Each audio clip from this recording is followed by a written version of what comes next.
tao ở đây chơi đi, tao con mà sang tiền tao bán cái này mà con bay có buồn có nắng này, nhưng mà làm có vậy.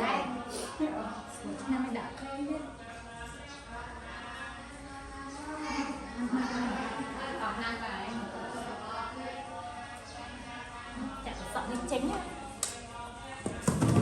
Cho nhiều lát rồi con. Ngọt quá.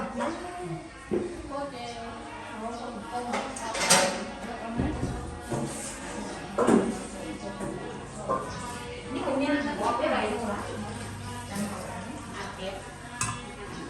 Đây, đang dễ không lên.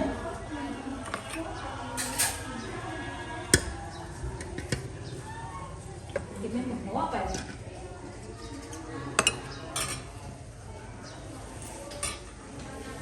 Đi nào cũng được á, đây bao phật. Nga nó kìa, trong nào. Vô vậy đi câu, trong câu đặt tay là đây mà câu đấy. Đánh không? Nè, đang dễ không lươn chưa? Năm mai mẹ.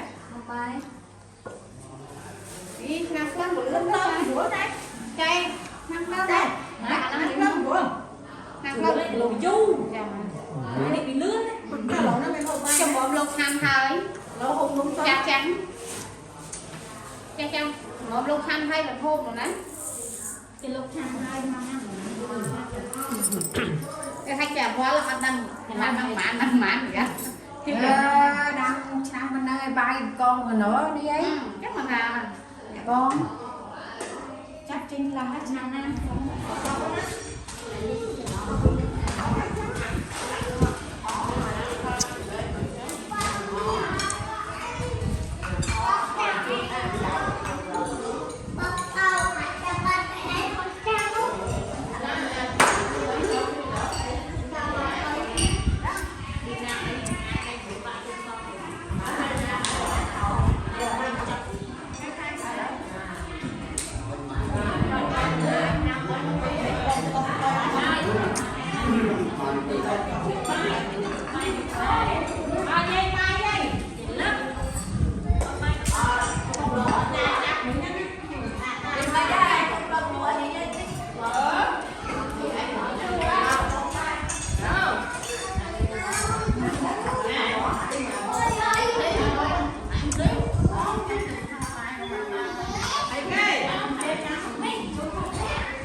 Tôm.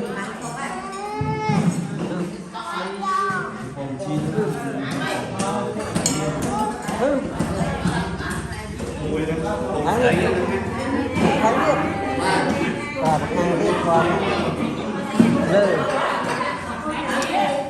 cả trồng cả ngọt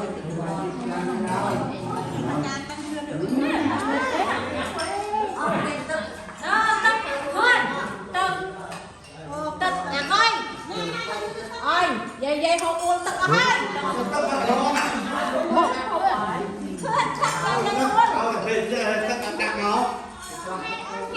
uống anh mừng che ly không nữa trời người luôn mà luôn bên đấy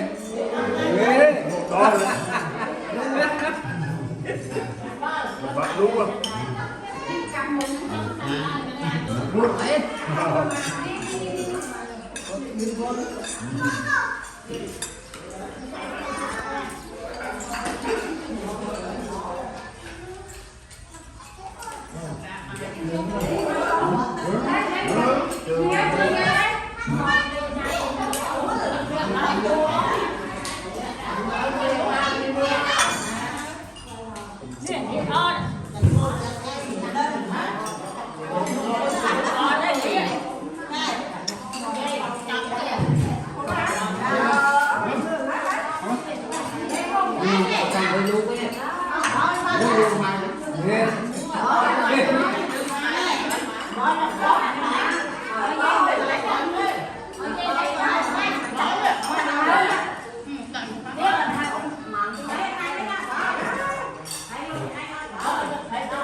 hai với đo tiếp trong đo tiếp trong đo ăn khang này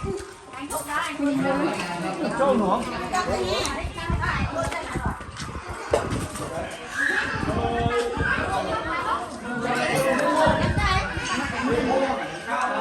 đo tiếp này đo ông điện đo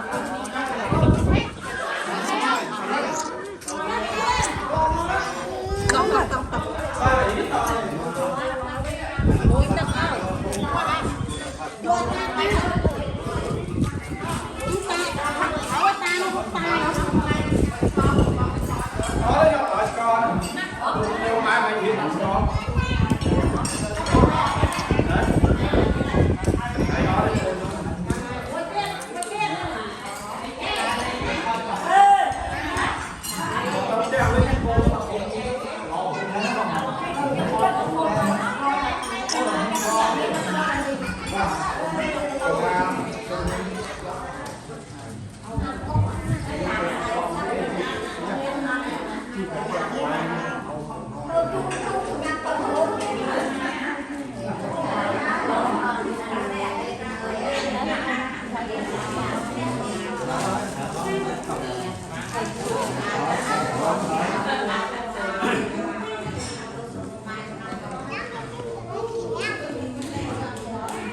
mới là đặt côi thay